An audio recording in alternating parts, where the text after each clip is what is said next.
10월 31일 새벽은혜. 오늘 하나님께서 우리에게 주신 말씀은 에베소서 6장 18절에서 24절까지 말씀입니다. 제가 봉독하도록 하겠습니다.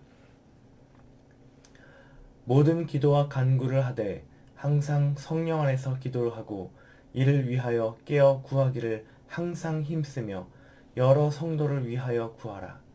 또 나를 위하여 구할 것은 내게 말씀을 주사 나로 입을 열어 복음의 비밀을 담대히 알리게 하옵소서 할 것이니, 이 일을 위하여 내가 쇠사슬에 매인 사신이 된 것은 나로 이 일에 당연히 할 말을 담대히 하게 하려 하심이라.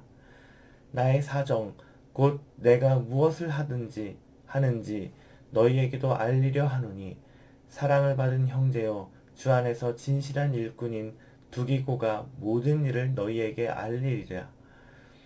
너희 사정을 알리고 또 너희 마음을 위로하기 위하여 내가 특별히 그를 너희에게 보내오노라. 아버지 하나님과 주 예수 그리스도께로부터 평안과 믿음을 겸한 사랑이 형제들에게 있을지어다. 우리 주 예수 그리스도를 변함없이 사랑하는 모든 자에게 은혜가 있을지어다. 아멘.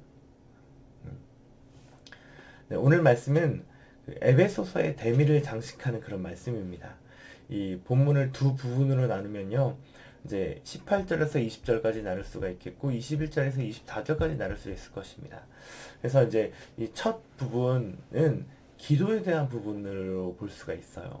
근데 이제 단순한 그냥 기도에 대한 그런 부분이 아니고, 앞서 얘기했던 영적 전쟁에 있어서 전신갑주를 취하라고 했잖아요. 근데 이 영적 전쟁에서 이 전신갑주를 취하는 것만큼 이것의 완성, 영적 전쟁의 완성이 바로 기도에 있다라고 이야기하는 것입니다. 그래서 어떤 기도를 이야기하는지 우리가 봤으면 좋겠는데요. 바로 성령 안에서 기도하는 것, 그리고 자신을 향한 중보 기도의 내용을 담고 있습니다. 그래서 이 말씀을 통해서 하나님께서 우리에게 주시는 첫 번째 메시지는 믿음 있는 기도를 하자라고 하는 것입니다. 우리가 보통 기도하면 생각나는 것이 어떤 것들이 있을까요? 첫 번째는 내 삶의 유익과 만족을 위해서 하는 그런 기도들도 생각할 수 있겠죠. 우리가 내 삶의 만족과 유익을 위해서 하는 기도보다 하나님을 위해서 기도해야 된다. 그런 사실은 사실 너무나도 잘 알고 있는 이야기예요. 그래서 우리가 나의 민족과 유익을 위해 기도하는 것도 물론 있겠지만, 우리가 더욱 경계해야 되는 그런 거가 있는데요. 그게 무엇이냐면, 두 번째, 닥쳐진 삶의 염려에 대한 기도. 이 기도에만 몰두하지 않았으면 좋겠습니다. 첫 번째, 이제 나의 만족과 유익을 위한 기도. 두 번째, 닥쳐진 삶의 염려에 대한 그런 기도. 이 기도를 하지 말라고 하는 것은요, 이거에만 몰두되지 말자고 하는 것은, 우리가 머리로는 알고 있지만 정작 기도를 할 때는요, 닥쳐진 일에 대해서 하는 기도가 내 기도 안에서 넘쳐나는 것들을 보게 돼요.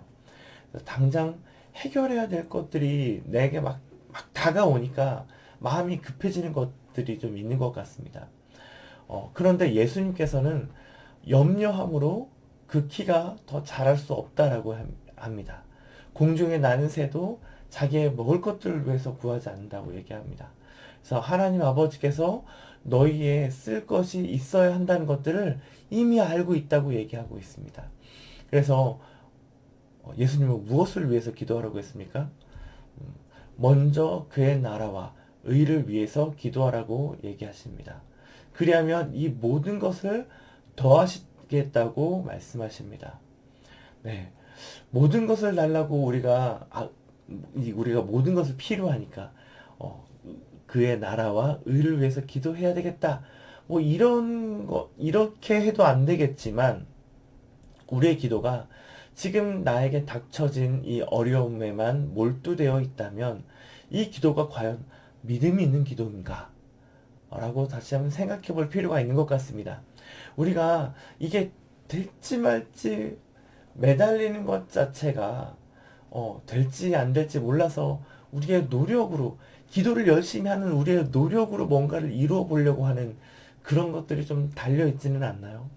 그런 마음들이 우리에게 있지 않습니까? 뭔가 열심히 기도하면 하나님께서 더 들어주시겠지. 물론 하나님께서 꾸준하게 기도하라고 했습니다만, 그것이 결국 우리의 노력 때문에 되어지는 것은 아니라고 주님은 말씀하십니다. 그래서 우리가 먼저 그의 나라와 의를 위해서 기도하는 것이 결국에는 하나님이 내 쓸 것과 내 필요한 것을 아시고 채우신다 라는 이 믿음의 고백이 깔려있는 기도라고 하는 것입니다. 그래서 오늘 말씀에서는 모든 기도와 간구를 하되 성령 안에서 기도하고 라고 이렇게 얘기했습니다. 방금 영적 전쟁에 대해서 얘기를 했었는데, 우리가 영적 전쟁을 이길 수 있을까? 없을까? 될까? 안 될까? 라고 고민하며 기도하는 것이 능력이 있을까요? 없을까요? 당연히 없겠죠. 바울이 자기를 위해서 기도해달라고 했어요. 중보해달라고 했어요. 근데 우리의 기도가 들어질까? 안 들어질까? 우리가 이렇게 고민하면서 중보한다면 그 기도에는 아무런 능력이 없을 거예요. 능력이 없는 기도가 될 것입니다. 그래서 오늘 바울이 쇠사슬에 매인 것도 무엇을 위해서 매인 거죠? 그의 나라와 의의 전파인 복음의 전파를 위해서 그렇게 된 것이잖아요. 그래서 근데 바울이 뭐라 그러냐면, 내가 지금 쇠사슬에 묶였으니까 이것들이 풀려지길 위해서 기도해 주십시오 라고 얘기하는 것이 아니라, 복음의 비밀을 담대히 알리게 하옵소서 라고 그렇게 기도해 달라고, 그렇게 중보해 달라고 기도를 요청합니다. 이것이 얼마나 믿음 있는 기도입니까? 당장 나의 쓸 것들에, 닥쳐 있는 것들에 몰두되지 아니하고 그의 나라와 그의 의를 위해서 기도하는 기도 아니겠습니까? 근데 그것들을 위해서 기도할 때 나의 이 메인 것조차도 사용하실 것이라는 바울의 믿음이 깔려 있는 거라고 볼 수가 있죠. 그래서 우리 또한 이런 확신에 찬 믿음 있는 기도를 드리는 행복을 전하는 교회 모든 성도님들이 되시면 좋겠습니다. 아멘. 자, 그럼 두 번째 문장을 보면요, 21절에서 24절까지를 볼 수가 있는데, 이 말씀은 끝맺음을 하는 기도 내용입니다. 두 기고를 통해서 바울의 사정을 더 자세하게 알리고 에베소 교인들을 위로하기를 원한다 라고 얘기하고 있습니다. 그리고 이들을 위한 축복의 말들을 합니다. 이것을 통해서 하나님께서 우리에게 주시는 말씀은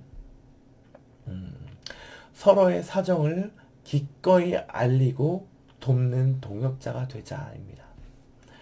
자, 한국 사람의 특징 중에 하나가 있는데요. 나에게 안 좋은 일이 일어나면요, 상대방이 걱정할까봐, 상대방이 부담 느낄까봐 이것을 알리지 않는 것이 한국 사람의 특징 중에 하나입니다.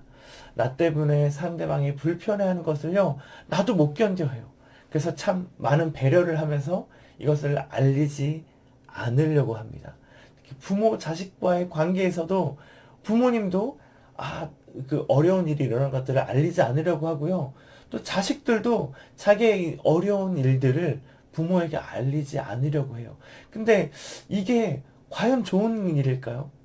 서로 알리지 않음으로 인해서, 소통의 부재로 인하여서 여러 오해가 쌓이는 것들을 여러 번 보는 것 같아요.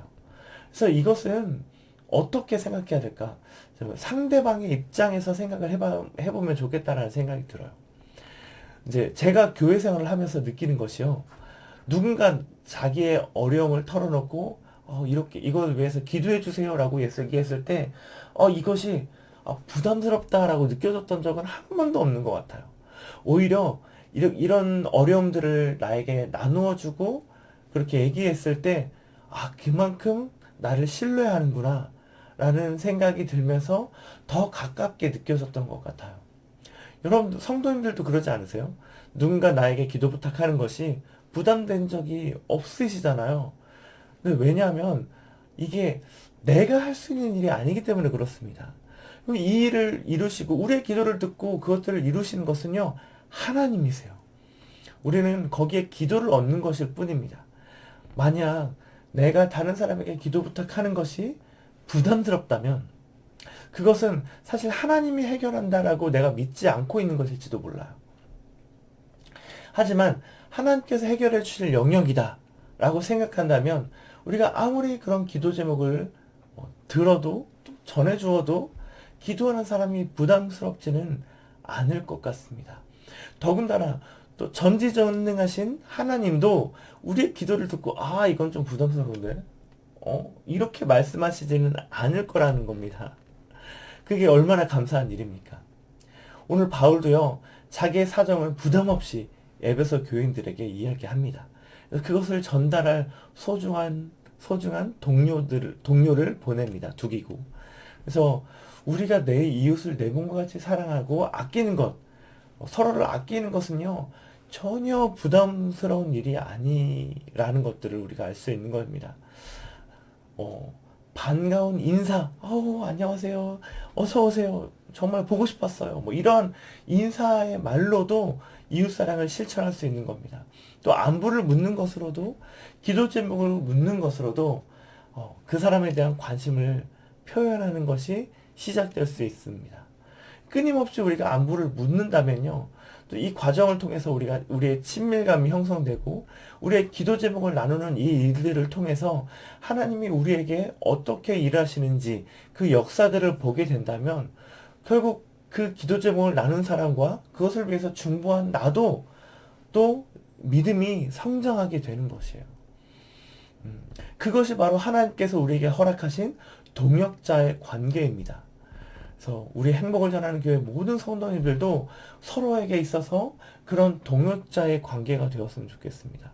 오늘 바울과 에베소 교인들과의 관계처럼 우리도 서로를 신뢰하고 서로의 나의 사정을 기꺼이 알리고 함께 기도하기를 원하는 믿음의 동역자가 되는 우리 행복을 전하는 교회 모든 성도님들 되시기를 간절히 간구합니다. 제가 기도하고 마무리하도록 하겠습니다. 기도하시겠습니다. 사랑하는 주님 감사합니다. 오늘 말씀을 통해서 주님 우리에게 믿음 있는 기도하게 하시니 감사합니다. 우리가 염려함으로 기도하지 아니하고 될지 안 될지 염려하면서 기도하지 아니하고 성령 안에서 우리의 필요한 것들을 위해서 기도하게 하시고 또 당연히 있어야 될 것들을 알고 바울이 복음에 담대히 전파되는 것들을 부탁했던 것처럼 우리의 삶에 그리고 그들의 삶에 하나님의 나라와 의가 이루어지기를 간절히 중보하는 그런 우리가 되기를 원합니다. 또한 하나님 이런 기도의 관계를 통하여서 우리가 믿음의 그런 동역자가 되기를 원합니다. 이 기도를 이루어 가시는 하나님을 바라보며 기도 제목을 나눈 그 사람 또한 그것을 위해서 중보하는 나 또한 믿음이 성장되어져 가는 그런 관계 될 수 있도록 그런 믿음의 동역자 관계 될 수 있도록 우리 행복을 전하는 교회 모든 성도님들을 그렇게 믿음으로 또 주님의 사랑으로 묶어주시기를 간절히 원합니다. 예수님의 이름으로 기도합니다. 아멘.